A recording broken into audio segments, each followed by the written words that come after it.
it's been closing for the last couple of years.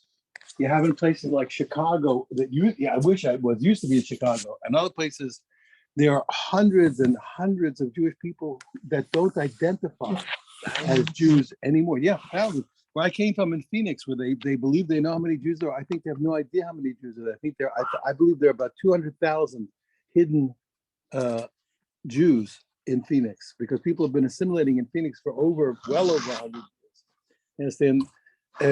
And you have to realize, you understand, as long as we know the person is Jewish, we have what to talk, and we do. And again, like I'm trying to explain to you here, you see this beautiful, beautiful Gemara, how the rabbis bend over backwards. Even though we had to stratify our society, we had to have a chaver, a person who we know conducts themselves in Tahara.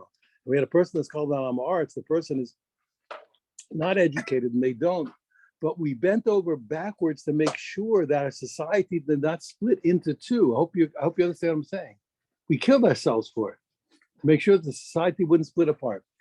I argued with my Rebbe, may rest in peace, for years, because in Israel, the state of Israel is a big problem. Since it gets worse every year. The non-religious Israelis believe that the religious people are parasites. That this, all kinds of, we know all the politics and the unfortunate things. So I used to argue with my Rebbe and say that we should not have allowed to have a rabbinate, religious rabbinate in Israel. And the truth is that you should know that the non-religious planned the rabbinate as a way of getting rid of religious Judaism. I don't know if you know that. The rabbinate in Israel was a way to get rid of the religious Jews. Ben Gurion said that if you don't put religion into the government, then religion will flourish. He said, if you put religion into the government, we'll get rid of it. You understand? Now, okay, it didn't exactly happen, but I argued with my Rebbe. Always said we shouldn't. I argued that we shouldn't have it. You understand? And let's step to the side. He said we can't. My Rebbe always said we can't. He said why?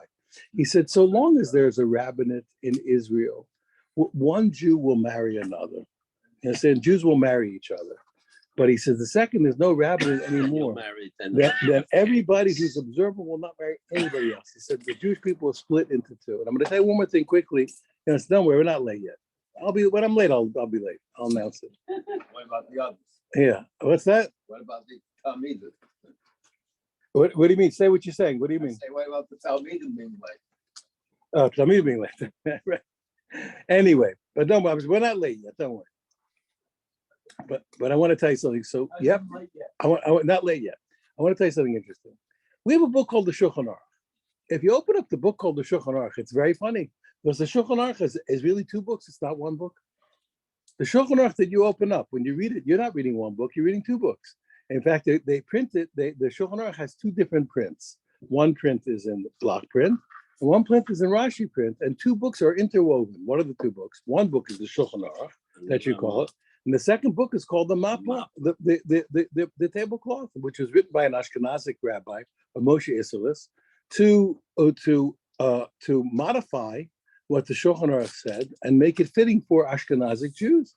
There's a whole Ashkenazic tradition that was different than the tradition of the Sfaradim, in particular Psukim of the Tosfos, the Mordechai, the Arzu, all kinds of people who the Beis Yosef did not take into account in his rulings.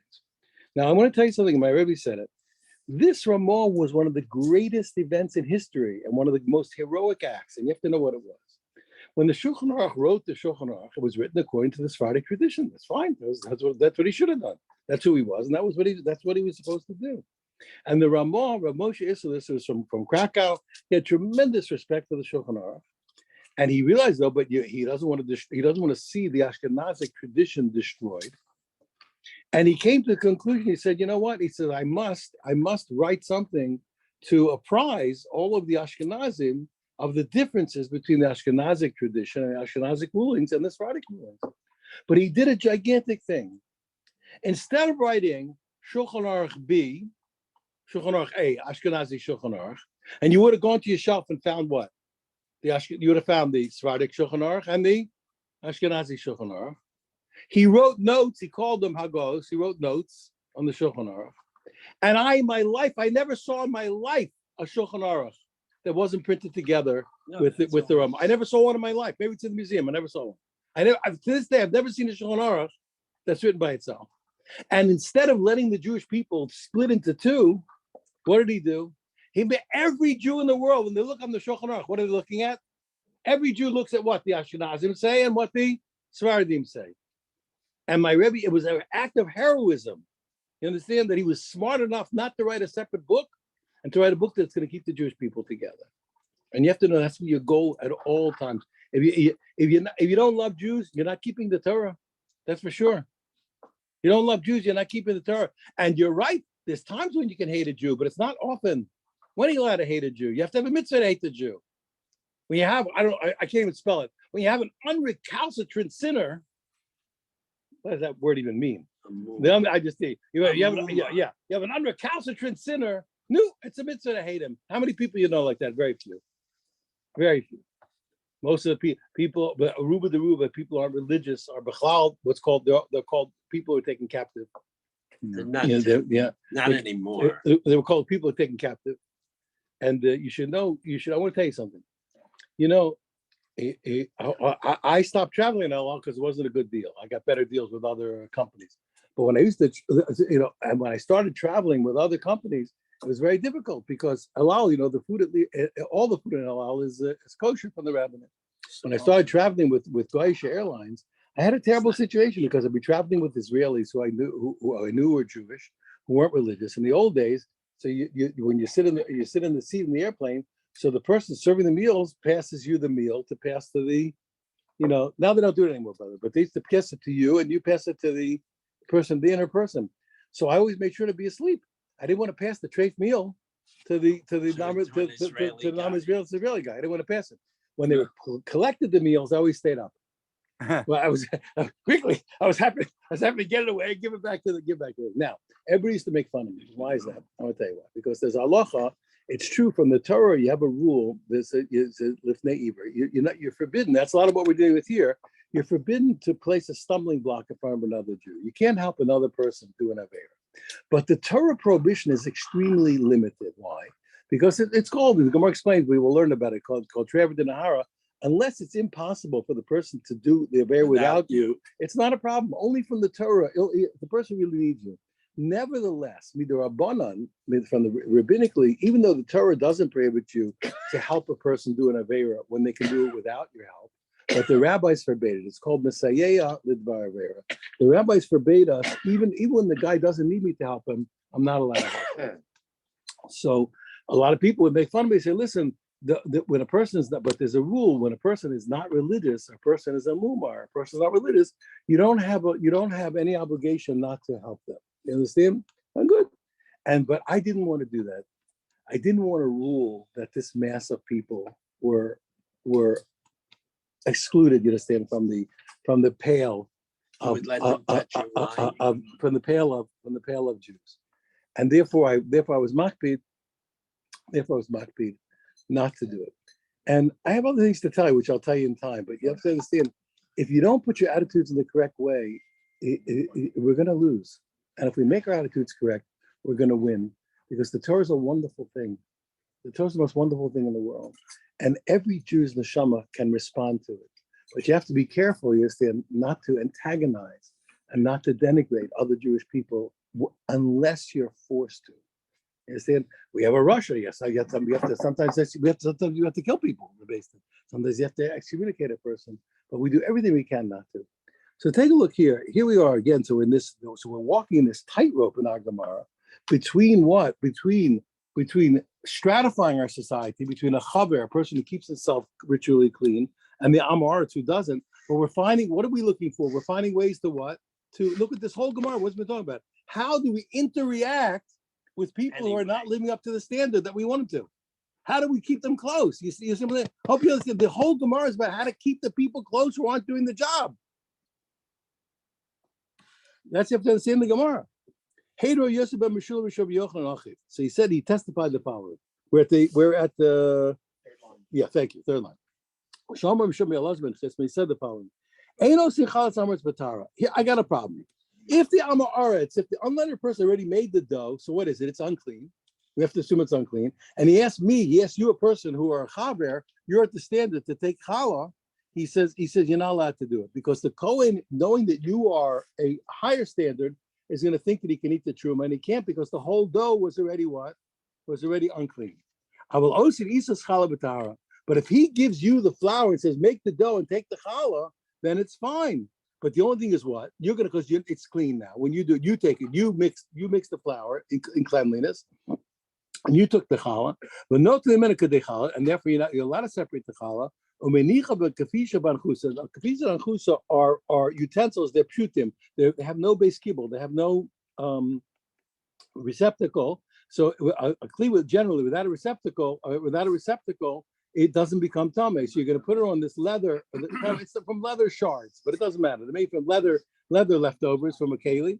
And now and the arts can come and he can take both the dough and the challah.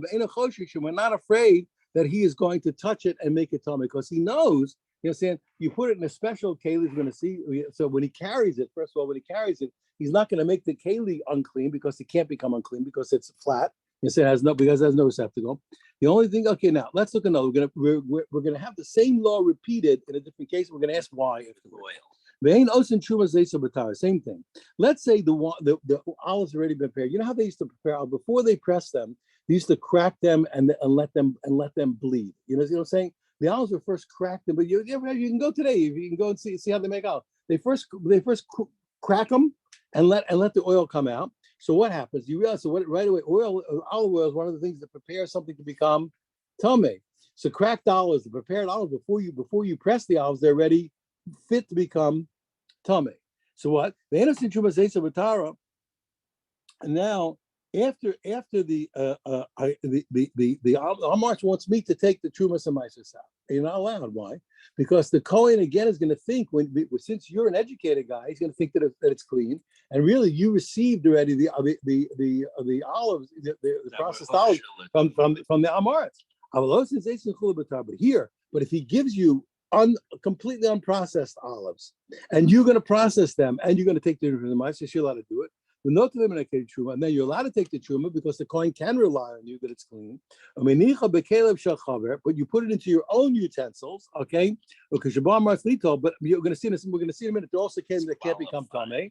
Okay, note the shame that the Amars can take them both, and we're not afraid. Now, to the time of my, what's the reason? Okay, why were the rabbis lenient? Okay,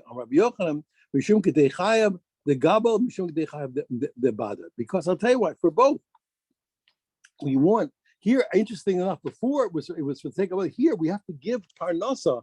Here we have to give parnasa. If it's your job, if you're a kneader and you are an educated person, we want you to be able to work for the Amar. So in the case that we can, we're lenient. And the same thing. Let's say you are an olive presser, and is a case where you can take the olives from a non-educated guy and still make a living. Want you to? I would say, why did you teach me two cases? You already told me in the case of the flour. In a case where I get the unprocessed flour, I'm allowed to take the job from the Amarats. And the same thing with the unprocessed olives, I'm allowed to take the job. Why did you have to teach me the same thing twice?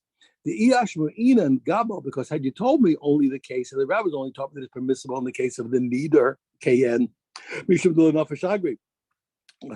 a very low-paying job, and therefore we have to help him get as many jobs as he can. But a wine press, an olive presser, it's a good paying job. So maybe the rabbis didn't make a leniency for him and didn't let him interact with the Amarats. They said, I would think not. But then the other way. So if you badar, once you told me that the olive presser is allowed to do it, who's well paid, certainly I should know automatically that the kneader who is not well paid is allowed to do it. I can say no. You know why? You know why the olive presser? Because remember, olive pressing is only is once a year in the season. When the olives are harvested, he gets work. So you know why the rabbis were lenient to let him interact with the uneducated person, because his work is seasonal. He has to get a job. But needing people eat bread all year long. I think that he always can get work all year long, so they weren't lenient. I think that they weren't lenient. Therefore, he can't tell them. Amar. Okay, now we learned. Let's take a look. We just learned. Let's analyze what we just learned. We learned when it came to the dough. So he said, if the Amoritz gives him, if the unlearned person gives him unprocessed flour, and he's going to make the dough, and he's going to take the truma, take everything he can, and he puts it into these utensils, they can't become tummy. Because Shabbat must be told to stay. And when the Amaretz comes, he can take the truma and the dough that it was separated from. And we don't have to worry that he's going to touch it. So what do you mean? What do you mean? Aren't you afraid that he's going to touch the challah afterwards? The Amrina and the answer is no, don't worry. Once we know that by touching the utensil is not a problem, we say to him, the Amrina le, you know why he doesn't touch it? Chazi nagaspa, take care not to touch it. Okay. Why? Because why? Okay. Okay. Hadulatively. Tell him, listen, if you touch it, it's going to turn back into unprocessed as if the gifts were not taken out. Yeah. Okay. I said 1 second. One second, but since he's an unlearned person, maybe he won't care. He doesn't care. So you ruined it. He won't care. Must get out of here. It's the other way. You see that since he came to you to ask you to take the Trumas Hamaisis, he tried to fix it. You think he doesn't care? You have to watch yourself. I one time had to go to a cemetery in the Yerushalayim, and I wanted to say a Kaddish. And I was with a taxi driver, and the taxi driver, they looked like a religious guy to me, And I got to the cemetery, and I wanted to get a minyan. I wanted to say a kaddish, so I ran to the taxi driver. I said, "Listen, maybe you could do me a favor. Maybe you'd come out and maybe you come and stand so I can say a kaddish." He looks, he starts to yell at me. He says, "What do you think? I'm not Jewish?" He says. He opens the glove compartment. He takes out a yarmulke. So what are you talking about? He's insulted that I'm pleading with him. I said, "What are you nuts? You're pleading with me to say kaddish? Get out of here." There was a guy in Yerushalayim. Yerushalayim, you can get a minyan like basically 24 hours a day. I'm telling you, if you know where, you can get a marv at 4. You get a marv at 3:30 a.m. It's called You get a shot. Oh, that's the in story. the So it afternoon. happened a while ago. Exactly. I'll tell the story. It happened a little while ago. The guy got stuck. Usually 2 o'clock in the morning, you find a minyan someplace. Couldn't find a minyan any place. What did he do? He called up the taxi company. He ordered 9 taxis. Guys can come. They can say kaddish. You don't know what we did here when we started. What'd you do? Conservatorship. Yeah, They besides going to knocked the on conservatorship, doors. Yeah. me and another guy, he was standing next to the clubhouse, and usually guys would come to play cards. Right. And this is Shabbos afternoon, so he would walk, I would go. I said, "Do me a favor, we need one guy. There's a guy here, he has to say kaddish. Can you please come up?" He said, "Yeah, no problem." Thank God. The holy Jews. That's beautiful. Mosin was that at that time when I came here 32 years ago, that's what it was. Good for you. What a mitzvah you did. Look at the results. Look at the results. Look at the results. They laughed at us when we said that. They tried every trick in the book to stop us. You did good. You did good. Run after people on Needs the to make board. remarks, right? Yeah, you did good. Yeah, I said, don't worry, I said, we have upstairs. You did good. Look, we're all davening because of you. Okay, ready. Omar Mar. We learned also. We also learned in the Brisa. The same thing we said, and when it came to the oil, so he's going to take the truma out, and he's going to put it into his own utensils, the learned one. Because Shabbat must be told not to shteyem, and then when the unlearned person comes, he takes both the oil that was already taken separation from and the truma. And we don't worry that he's going to touch the truma. Again, why don't you be afraid he's going to touch it? I understand in the first case. Remember, it was in special kalim. Islay Hakera, there was a special recognition. He made it a special kalim. So what's special? The answer is you're right. Even here, even though it didn't say it, the Brisa by the oil was also talking about special kalim. The monach beklei galol, he puts it into utensils that are made out of either dung, or beklei abanim, or in stone kalim, or beklei adama, or in unfired earthenware. So therefore, what? So those can't become tummy. So there's also recognition. Yachi, that he says if that's true, he says. So then why did the kalim have to belong to the learned person? I feel even if they belong to the unlearned person, they can't become tamim. He says, you're right, that's what it's saying. The kalim shel amaretz. When it said kalim, ironically, even though it said kalim of the learned person, it really meant in utensils of the unlearned one, that the learned person would use and be guaranteed wouldn't become tamim. Now we learned, remember I said when we learned this, it was very strange. It says that we give support or we help, we abet people who are serving goyim we help the goyim in their, it sounds like in their work on shviyas. Machzikin, the Gemara says, what are you talking about? We help them?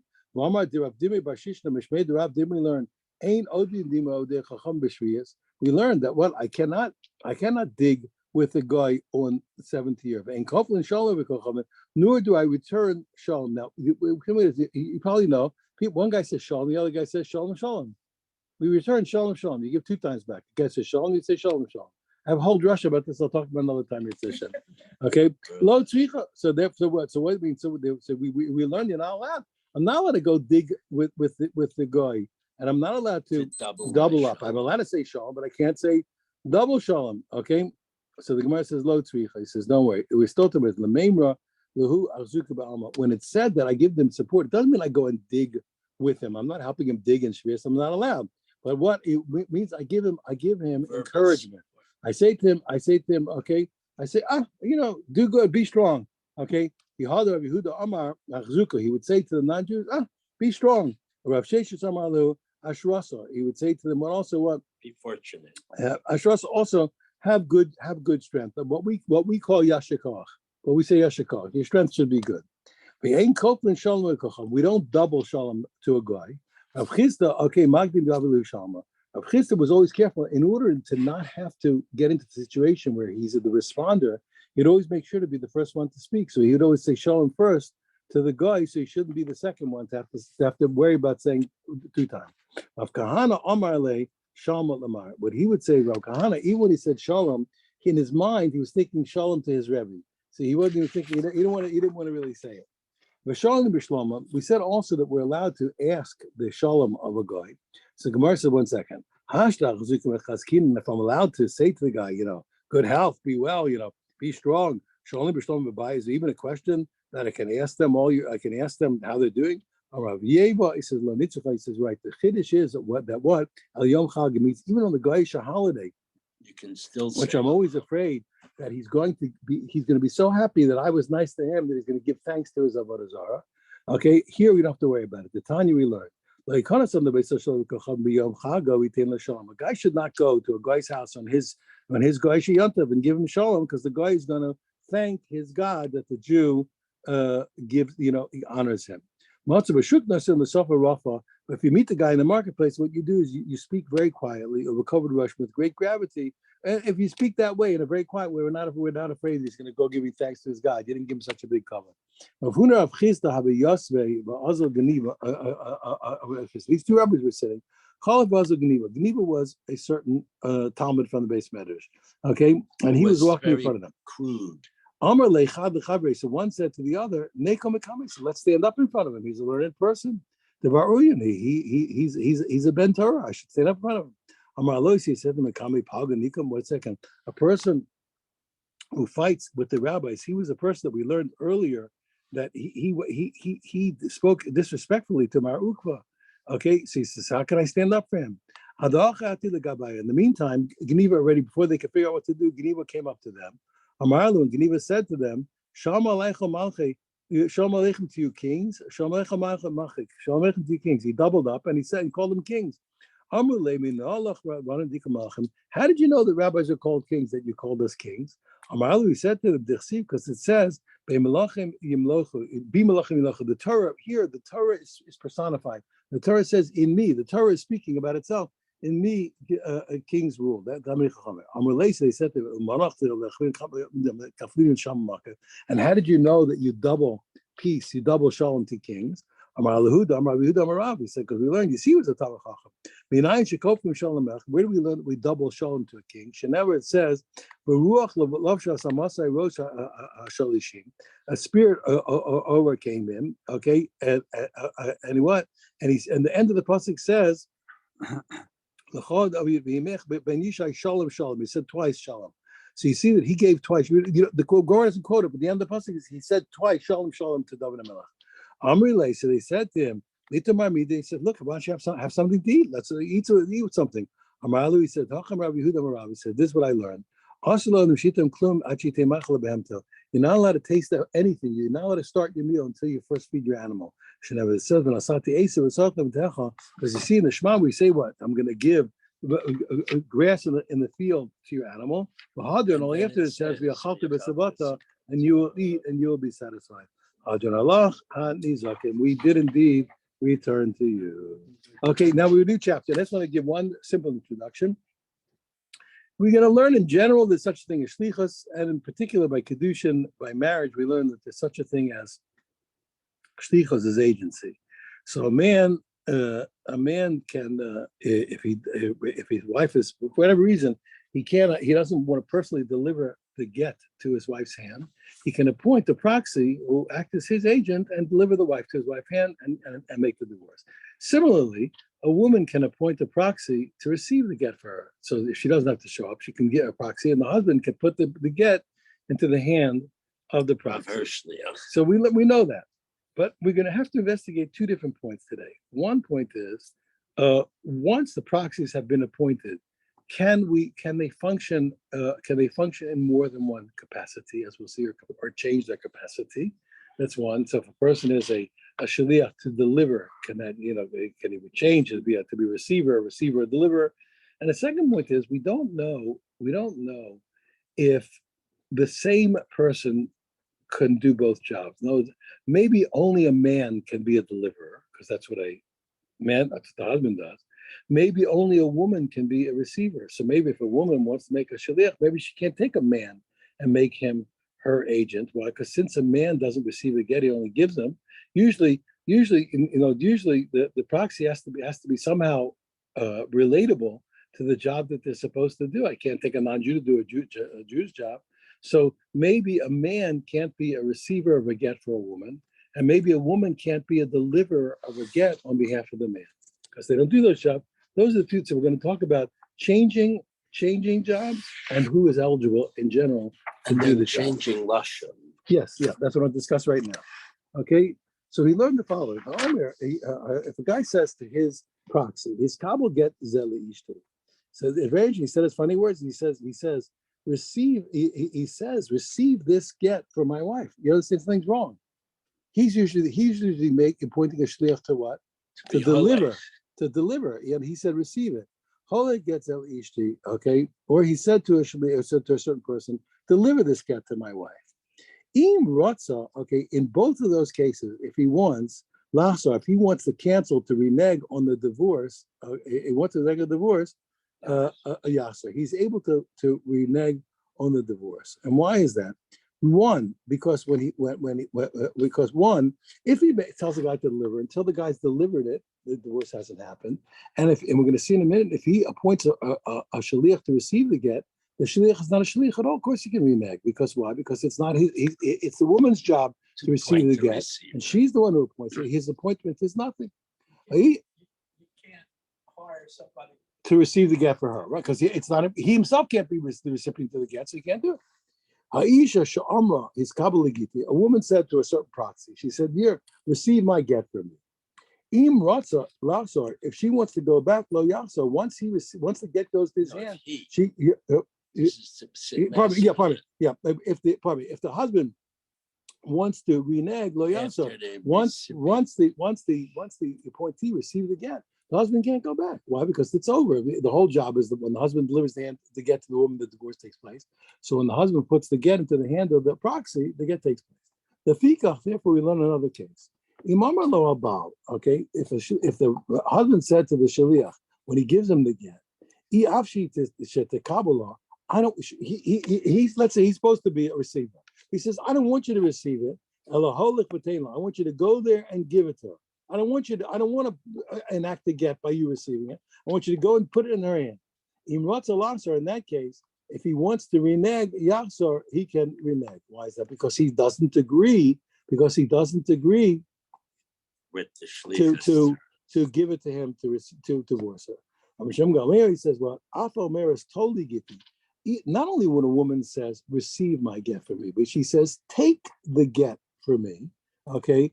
Even in that case, the husband can't go back. In other words, even though she said, take my get, as opposed to what? Receive it, it still has the same function as if she said, receive it from me. Now, the Gemara says a funny thing. He has a very interesting problem. He says, he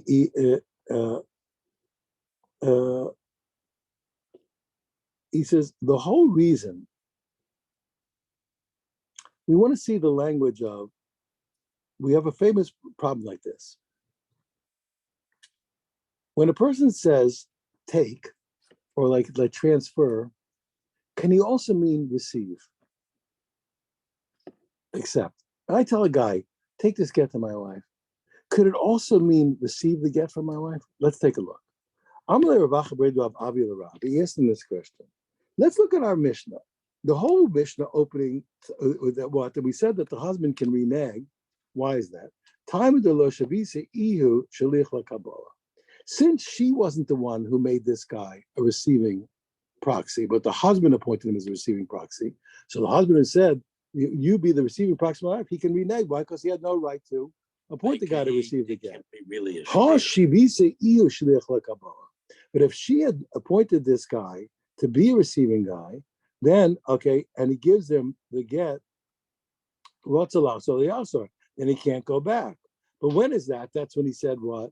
Okay, when he, that's when he said to the guy, receive it. But Shmami no holech, okay, kezachidami. But if he said what? But if he would say to the guy, take this get to my wife, after she had made that person a person to receive the get, then even though he said take it, it would still have the meaning of what? Of receiving. So that's a big chiddush, you know what I'm saying? We're assuming those. The only reason why it doesn't work is what? Because she had never appointed him. So when he said receive the get, it's no good because he can't appoint the receiver. But if she made a receiver and he said take it, it's to the receiver, even though he's a receiver, he said take it, it's still called receive it. Whoa. When I said, no, get out of here. You can't make it. I later, Rabbi say, I will talk to you later a lot about the rules of inferences. I have a lot to say about it. I'll talk about it. Okay. The Gemara says no. Pays the guy to do it. Yeah, could be but she could just ask him to do it. But she's paid him. Make sure take that you gave it to her. Yeah. But the main point is what? That we're saying that we're saying that. So we're saying that what? That even though he used the wrong language, even though she appointed the guy to receive, and he, instead of saying receive this get from wife, he said take it. It's like he said receive it. Gemara says, "Lo, you can't make such an inference. You're making a big mistake." If he says take it, he's not agreeing to let her receive it. The only reason why it had to say that receive it was not because receiving made it no good, but had he said take it when she said receive it, it would be good. Okay, because he wanted to teach me a special chiddush about when she said receive it and he said receive it. Why? The Sakadaitik Amina, because I might have thought the whole bar love Shivi Shaliach LaKabbalahu, since he is not a person, he can't make a shaliach to receive a get. Afal Gav the Mata Gita the other, even though she got it, Lo Levi Gita shouldn't be a get at all. Okay, why? Because okay. So once therefore it's nothing. Okay, Levi Gita. Kamashwana teach me what? This Kaaba of a holy Kamar. I could tell you the other way. What? That when he said receive it, he said receive it and bring it all the way to her. Tanan, we learn further. Aisha Sha'amar his Kabbalah Giti, we learn when the woman says to the proxy, receive my get. Once the get reaches the hand of her proxy, the husband can't renege. My love. So shouldn't we read it? Loshana Kabbalah, Loshana Locha.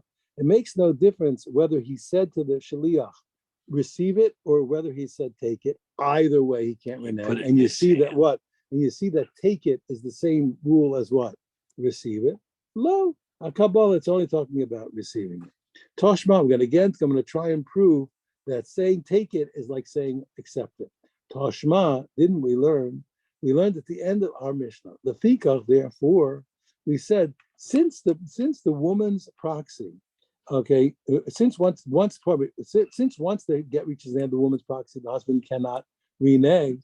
If the husband wants the ability to renege, what should he do? He should do this. If the husband says to the receiving proxy of the woman, then he says explicitly, I don't want you to receive it on her behalf. I'm not giving it to you for that. Elaholich was saying, no, I want you to go and give it to her. Go there and then give it to her. Then Lavso, if he wants to renege, okay, Yavso, he can renege. Timer, what's the reason he can renege? The Amriyashi, it's only when he says what? I don't want you to be a recipient, okay? But what's the inference? Ha, but the inference is what? Lo mayavshi. So long as he didn't say, I don't want. So he can't go back. And you see what? That what? If he says holech, it's the same as what? Receive it. Only if he says, I don't want you to receive it, go give it. Then you're right. But if he just says, go give it, and he didn't say, I don't want you to receive it, then say go is still what? The same as receive it. Shema Minah. For here we can hear clearly, holech is a chidami. When a guy says take it, it's the same as if he's saying what? Receive it. And really, the next one is deus ex machina, if you're familiar with that expression. This is an unlikely answer. The truth is, the Gemara did a great job at this point. We really, in terms of rhetoric, we've really proven the point. But there's an ace up the sleeve of the Gemara that we're not familiar with. The Gemara knows that the language is a little iffy. And the language of holech and halach are sometimes interchanged. Holech, take it. Halach, this is yours. You see that? Halach, look how different it is. Holech means what? Take it. Halach means this is for you, take it. Now, it's radically different. We never could have said this rhetorically, but the Gemara knows something we don't know. So there was apparently a problem that this text there were like outside versions of the Mishnah, and it could be really, it's halach. When was it good? Not because he said holech, but because he said what? Halach, it's yours. That's why. It's not because take it is like receive it. When you say halach, this is yours, that you're saying accept, receive it. Yeah, give it to you. Exactly. Okay. Now the last part. No, I think we should stop at this point. No, we keep going. Yeah, keep going. Yeah. Pshita. Now the Gemara says furthermore. Okay, we want to show that we want to prove that both men and women can be proxies for the get. Pshita, it's obvious. Certainly, a man can be a proxy to deliver the get on behalf of a man. That's what the man does. Because we know that a husband himself can bring the get to his wife. We know that a woman can appoint a woman to receive her get. Why?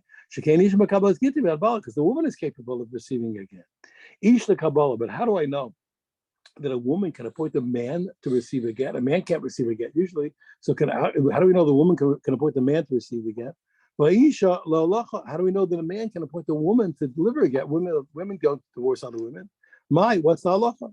Toshma, come, I'll bring you a proof. If a guy says, we learned in the Mishnah, receive this get for my wife, a guy says, take this get to my wife. Okay, yeah, sir. If he wants, he can renege, he can. Why? Because it hasn't got their hand yet. If a woman said, receive this get for me, if the husband wants to get renege after that shaliach received it, he can't go back. My love, wasn't it talking about the same shaliach? Individual. It looks like we're talking about the same person. So the husband, if the husband appoints this person to deliver it, or if the woman appoints this person to receive it, it works. So you see, they're talking about the same one person. Ushmami no. So you see, kashala kabbalah kashalach. So you see that the same person, let's say, for example, the same man who is kosher to deliver the get is also kosher to receive it. But says, "Lo, get out of here." No, b'shnei shluchim. It's talking about two. But Bosa, I'm going to talk about this a bunch later. We're going to have easier examples. Inferences are the trickiest game in the Gemara business. Inferences are the trickiest part of the Gemara business. Right. We use them, but they're very tricky, and we're going to learn the rules, and you'll see why and how we debate inferences. And of course, in the halacha, our monumental battles in halacha are over inferences, as we'll see. Okay, Toshma.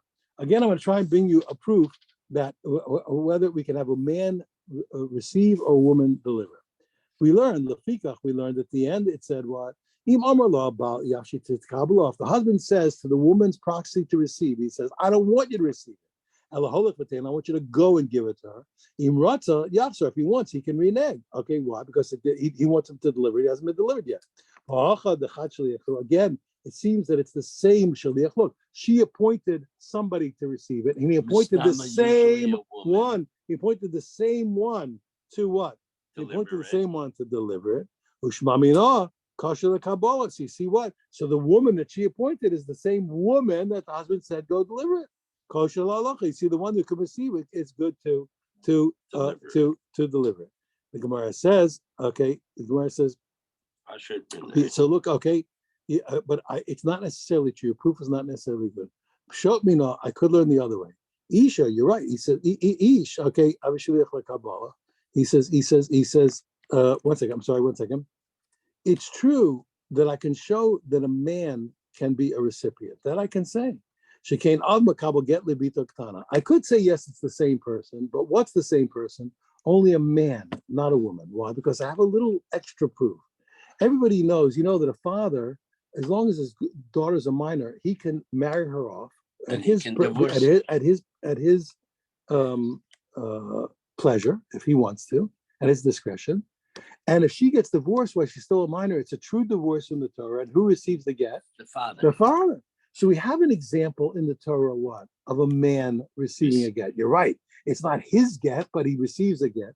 So if I'm going to say that you're right. You did prove from the Mishnah that one person did both jobs.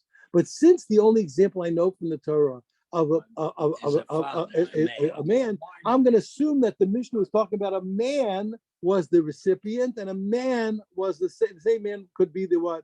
Could be the deliverer. Okay.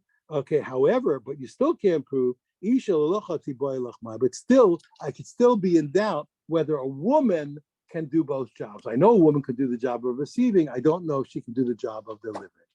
Amar of Mari says, don't worry. I will prove to you that a woman can deliver. Tashma, come in here. We learned, that there are certain jealousies and enmities between people that we discount. And that's why if you hear a moel telling you that another moel is not good, what do?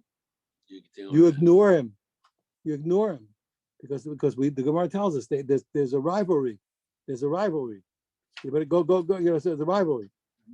There's certain rivalry, and there's certain women that are at odds with every woman. So the Gemara says, even the women who were afraid out of enmity will say a woman's husband was dead when he wasn't. Even those women are still believed to bring her get, to say the get was kosher, it was written and signed in front of me. And there it's clear. It's so talking about a woman. It's saying a woman can deliver a get. Ravashi says, you're right. And we say from Namishma, from the end of that Mishnah, I can also prove the same point. The Katani Sefer, we learn at the end of the Mishnah, Aisha Atzma maybe as geta. A woman herself can bring her own get. From overseas to bring it. Well, Bavachi Tzricha Lomar, but she has to say, like every other shliach that comes, let's say, from outside of Israel to Israel, in front of me it was written, and in front of me it was signed, and then she'll appoint another shliach to give it to herself. Well, Kimna Bahalacha, okay, and what? And we said that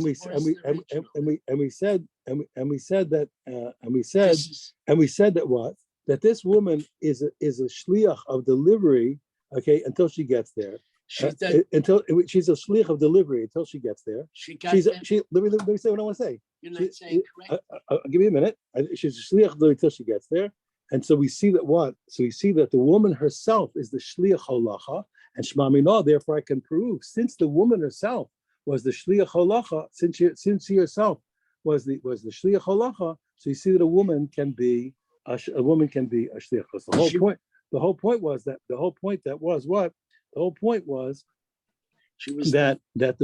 it's not a case where she was divorced when she received the get. She was, because if she has she's not no, it's not correct. If she had been divorced when she received the get, she would never have to say b'fanei nechtav. And it has to be, and since she's believed. No. She's trying to get it registered in Israel so she can remarry there. And therefore, and that otherwise, if she were not a shliach halacha, we would never be proving the point. We're trying to prove from the Sefer of the Mishnah that a woman can be a shliach halacha. So you see that she's a shliach halacha for her own get. Otherwise, you couldn't prove the point. It's impossible. Okay, I will say thank you very much. Have a wonderful day. We're still on. We're not late. We're not late. Still not late. Have a wonderful day. Wonderful day. Wonderful day. We're on time. Was Ruvain on? Was Ruvain on the Zoom? Somebody. No. Really. No, just the two of us. Okay. Alan, have a good day. Have a wonderful You as well, Bob. Thank you. I will say. All right. The Gemara said earlier.